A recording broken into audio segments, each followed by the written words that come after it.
हमारे सौर मंडल यानी कि सोलर सिस्टम का केंद्र है सूर्य, जिसको हम सेंटर कह सकते हैं, जो कि हाइड्रोजन और हीलियम जैसी गैसों से बना हुआ एक बड़ा आग का गोला है। ये इतना भारी है कि इसका गुरुत्वाकर्षण बहुत ज्यादा है और इसी के आसपास चक्कर काटते हैं बहुत से प्लैनेट्स यानी कि ग्रह, ड्वार्फ प्लैनेट्स यानी कि क्षुद्र ग्रह, और बहुत से छोटे बड़े पत्थर के टुकड़े और मेटल के टुकड़े। और इन्हीं प्लैनेट्स यानी ग्रहों में आता है हमारा होम प्लैनेट पृथ्वी, जिसको हम अर्थ के नाम से जानते हैं। क्या आपको पता है कि हमारे सोलर सिस्टम में टोटल कितने ग्रह हैं?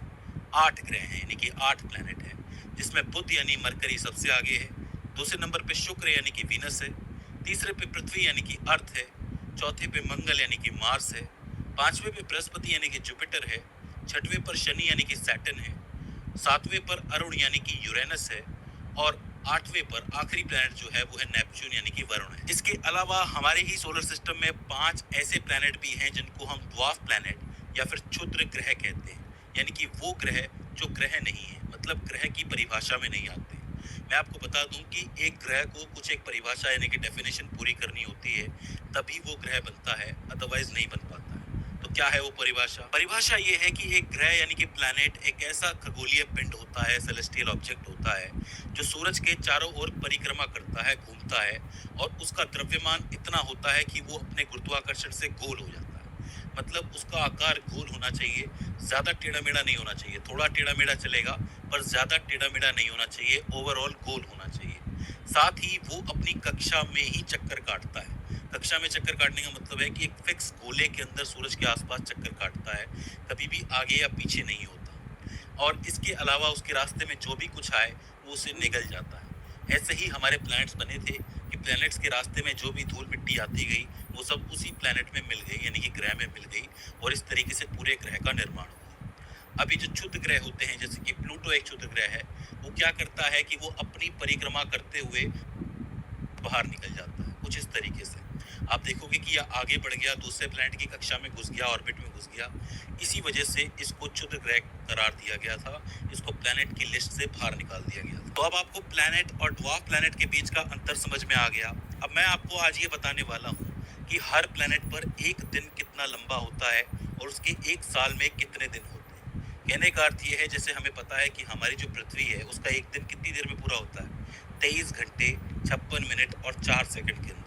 और साल कितने दिन में पूरा होता है? 365 दिन 5 घंटे 48 मिनट और 46 सेकंड के अंदर। तो ये वो जो है प्रिसाइज वैल्यू है कि इतनी देर में एक साल पूरा हो जाता है और इतनी देर में एक दिन पूरा हो जाता है। इसी तरीके से जो बाकी प्लैनेट्स हैं उन पर कितने दिन का दिन होता है, कितने दिन का साल होता है, यही हम जानना चाहते हैं। सबसे पहले हम बुध की बात करेंगे, यानी कि मरकरी की बात करेंगे। मरकरी जो है वो सूर्य के सबसे करीब होता है, तो ऐसा समझ लो कि इसी पर सूरज का सबसे ज्यादा गुरुत्वाकर्षण बल लगता है, सबसे ज्यादा ग्रेविटेशनल पुल लगता है, खिंचाव लगता है। तो मैं आपको बता दूं कि मरकरी पर एक दिन 58.65 दिन का होता है। कहने का अर्थ ये है कि मरकरी अपनी धुरी पर 58 दिनों के अंदर घूम पाता है, 58.65 दिनों के अंदर घूम पाता है। मतलब धरती पर 58 दिन निकल जाएंगे, तब जाके मरकरी पर एक दिन बीतेगा।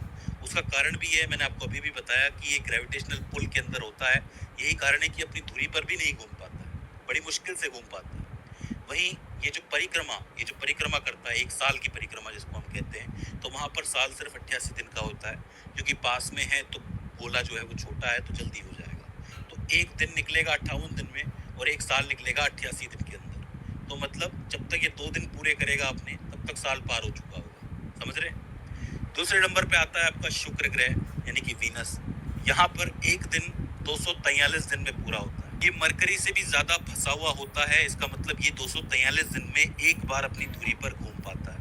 वहीं साल कितने दिन में पूरा होता है? यहाँ पर 225 दिन, या फिर कुछ कभी कभी 255 दिन के अंदर। तो मतलब एक दिन पूरा होने से पहले एक साल पूरा हो जाता है शुक्र ग्रह के ऊपर। मतलब जो शुक्र ग्रह है वो अपनी धुरी पर पूरा घूम भी नहीं पाता, इतनी देर में तो वो परिक्रमा पूरी कर लेता है। समझ रहे हो? तो इस तरीके से शुक्र होता है। तीसरे नंबर पे आता है हमारा प्लेनेट, जहां पर आपको मैंने बता ही दिया कि 23 घंटे 56 मिनट 4 सेकंड का एक दिन होता है, और 365 दिन 5 घंटे 48 मिनट और 46 सेकंड के अंदर साल पूरा हो जाता है। तो बिल्कुल परफेक्ट जगह पर ये मौजूद है। इसके बाद आता है मार्स यानी कि मंगल। यहाँ पर होता है 24 घंटे 37 मिनट 23 सेकंड का एक दिन, यानी कि लगभग पृथ्वी के बराबर ही।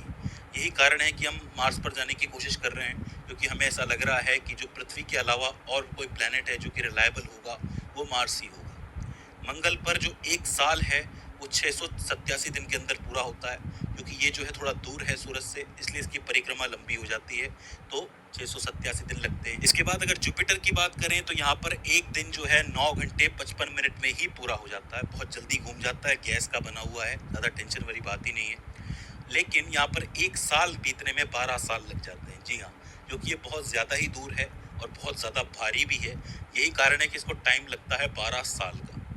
इसके बाद अगर शनि की तरफ यानी कि सैटर्न की तरफ चलें तो इसका एक दिन सिर्फ 10 घंटे 40 मिनट में पूरा हो जाता है, लेकिन इसको एक साल पूरा करने में 29 साल लग जाते हैं, क्योंकि ये इससे भी दूर है, जुपिटर से भी ज़्यादा दूर है। बात करोगे यूरेनस की तो इसको 17 घंटे 14 मिनट लगते हैं अपनी दूरी पर घूमने में, मतलब एक दिन जो है वो 17 घंटे 14 मिनट में पूरा हो जाता है, लेकिन एक साल पूरा करने में इसको 84 वर्ष लग जाते हैं, बहुत ज़्यादा दूर है, तो 84 साल ये पूरा करता है, तब इसका एक साल पूरा होता है।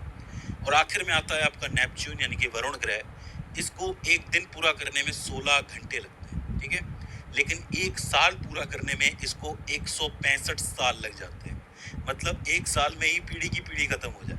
तो आप सोच सकते हो कि बहुत दूर है ये, इसलिए इसका जो गोला है, पूरी कक्षा है, वो बहुत ज़्यादा बड़ी हो जाती है, तो ये चीज़ आपको याद रखनी है। तो ये हो जाते हैं वो 8 प्लैनेट्स, उनके दिन और उनके साल की अवधि, तो आपको ये सारी चीज़ें याद रखनी है। तो दोस्तों मुझे उम्मीद है कि इस वीडियो से भी आपने कुछ ना कुछ नया ज़रूर सीखा होगा। अगर इसके बाद भी इसके अंदर आपको कोई क्वेरी आती है, कोई दिक्कत आती है, तो आप हमें कमेंट सेक्शन में बता सकते हैं।